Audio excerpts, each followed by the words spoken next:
આજે આપણે Samved medical bio waste management કંપનીમાં છીએ. ત્યાં ગ્રો નેટિવ ગ્રીન ફોરમ દ્વારા આજે 1001 વૃક્ષ આપણે વાવવાના છીએ. આજે સેકન્ડ ફેઝમાં ફરી પાછા એટલા વાવવાના છીએ. તો અહીં અમે ખાડા કરીને તૈયાર રાખ્યા છે. આ ખાડો ઊંડો છે, જો મારો હાથ આખો અહીંયા કોણી સુધીનો જતો રહ્યો, અને આનું માપ થોડુંક ઓછું છે, આ આટલું છે.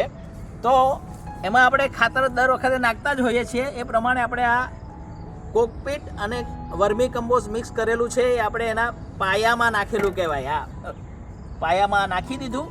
પછી આ બાજુ હવે ધ્યાન આપો કે આ જે બેગ છે એ બેગને તમે આડી પાડીને અમે દરેક ગ્રીન સારથીને આવી કટર આપીએ છીએ. એ કટરથી ધીમે રહીને ડૉક્ટર ઓપરેશન કરે એ રીતે કાપવાનું છે, ધીમેથી. પ્લાસ્ટિક છે એટલે એના ઉપર પણ જુલમ આપણે નહીં કરવાનું, એ ભલે આપણા ઉપર જુલમ કરે. આ બરોબર આ રીતે લીધું. પછી આને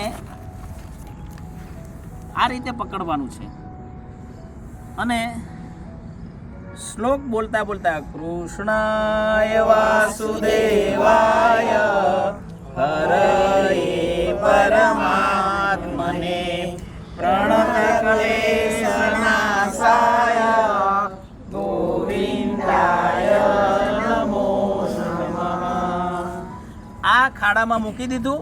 આ જે લેવલ છે એ માટીના લેવલ સુધી, આ છોડનું જે બેગ ભરેલી હતી એની આજુબાજુ જે માટી છે એ લેવલ સુધી જવું જોઈએ.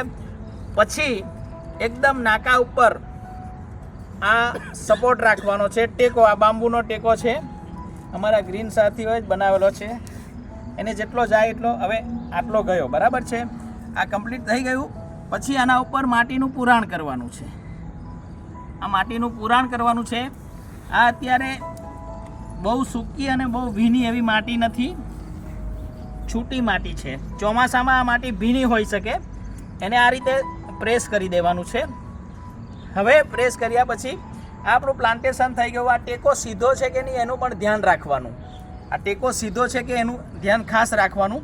અને આ છોડ હવે આ બાજુ નમણ છે, તો આની દોરી આપણે અહીંયા આમ બાંધીશું. હવે દોરી બાંધવાની જે ટેકનિક છે એ ટેકનિક ગ્રો નેટિવ ગ્રીન ફોરમના જેટલા પણ ગ્રીન સાથીઓ છે એને જ ખબર છે. તો પહેલાં આપણે સપોર્ટ સાથે દોરી બાંધીશું.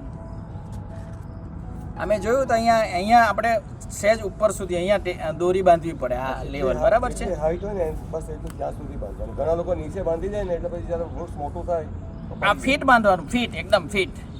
વાર લાગે તો કંઈ ઉતાવળ નહીં કરવાની. મારે 10 ઝાડ રોપવા છે, 15 રોપવા છે એવું નહીં. 5 ભલે રોપો પણ પરફેક્ટ રોપો.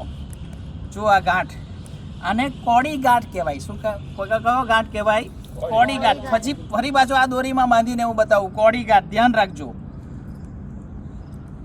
આ એક આટી આવી, પછી આ આટી આમ.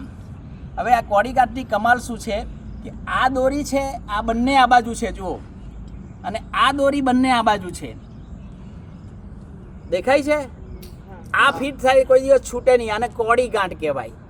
હવે ઘણી વખત આવું પણ થાય છે. આ ખોટો ગાંઠ તમને હું જણાવું. આ ખોટો ગાંઠ છે. આ કેમ? બંને ઉલટ સુલટ છે. દોરી જુઓ, ઉલટ સુલટ છે ને. પણ સાચો ગાંઠ આ છે કે બંને દોરી એક તરફ હોવી જોઈએ, એક તરફ હોવી જોઈએ બંને દોરી. આ બે દોરી આ બાજુ છે અને આ બે દોરી પેલી બાજુ છે. દેખાય છે? આ ગાંઠ કોઈ દિવસ છૂટે નહીં. દોરી તૂટે પણ ગાંઠ નહીં છૂટે, એવું છે.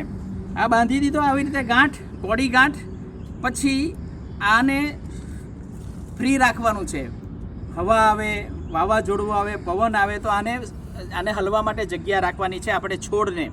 પછી આ છોડને અહીં ફરી પાછો અહીંયા દોરીના બંને નાકે ગાંઠ વાળી દેવાનો છે અને એ ફરી પાછો કોડી ગાંઠ જ વાળવાનો છે. જો આ કોડી ગાંઠ. એટલે ગાંઠ વાળતી વખતે પણ આપણે સજાગ રહેવા છું. બધું આપણે સજાગતાપૂર્વક કામ કરવાનું છે. આપણું અવેરનેસ આમાં જ રહેવી જોઈએ, તો આપણી ઉર્જા અંદર જાય અને આપણને પણ ફાયદો થાય. આ છોડની ઉર્જા આપણને મળે એટલે છોડ ઝડપથી મોટો થાય.